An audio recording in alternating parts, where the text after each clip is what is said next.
दिल्ली के सिंघ बॉर्डर पर एक व्यक्ति की बेरहमी से हत्या करने के मामले में निहंग सिख एक बार फिर से सुर्खियों में है। सोशल मीडिया से लेकर चारों ओर निहंगों की ही चर्चा हो रही है। लेकिन क्या आप जानते हैं कि निहंग कौन होते हैं और इनका कितना गौरवशाली इतिहास है?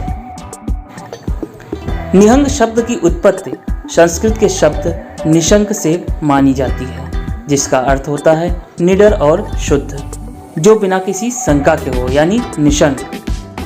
यही शब्द आगे चलकर निहंग बन गया।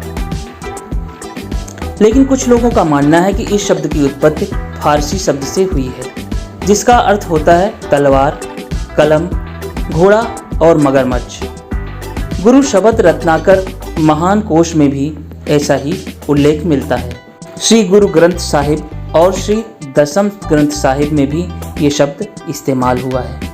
निहंग सिख सिखों की एक धर्म रक्षा सेना है और इसका 320 वर्ष पुराना शानदार इतिहास रहा है। वर्ष 1699 में सिख पंथ के अंतिम गुरु गोविंद सिंह के द्वारा खालसा पंथ की स्थापना की गई थी। खालसा पंथ के पास दो तरह के सैनिक थे, एक वे जो साधारण कपड़े पहनते थे और दूसरे वे जो नीले रंग के कपड़े पहनते थे और बड़ी सी पगड़ी लगाते थे।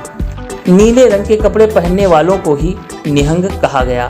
निहंग सिख आमतौर पर अमृत धारण किए होते हैं। निहंगों का बाना अर्थात उनका पहनावा अन्य सिखों से भिन्न होता है। निहंग सिख हमेशा नीले रंग के कपड़ों में रहते हैं। इनके साथ बड़ा तेग, भाला या तलवार होती है। वे हमेशा नीली पगड़ी बांधे रहते हैं। साथ ही पगड़ी पर भी चांद तोड़ा लगा होता है। हाथ में कड़ा पहनते हैं। कमर पर कटार बांधकर रखते हैं। कई सिख ढाल भी रखते हैं। उनका योद्धाओं के समान पहनावा होता है। कहा जाता है कि गुरु गोविंद सिंह के 4 पुत्रों में से सबसे छोटे पुत्र फतेह सिंह को भी अपने भाइयों की तरह युद्ध कला सीखनी थी। बड़े भाइयों ने कहा कि अभी तुम छोटे हो। ये बात सुनकर फतेह सिंह घर में गए और बड़ी सी पगड़ी और नीले रंग का चोला पहनकर बाहर आए और कहा, अब तो मैं छोटा नहीं लग रहा हूँ। कहा जाता है कि यहीं से निहंग पंथ की नीली वेशभूषा का प्रचलन हो गया। निहंगों में भी 2 समूह होते हैं, एक जो ब्रह्मचर्य का पालन करते हैं और दूसरा वो जो गृहस्थ होते हैं।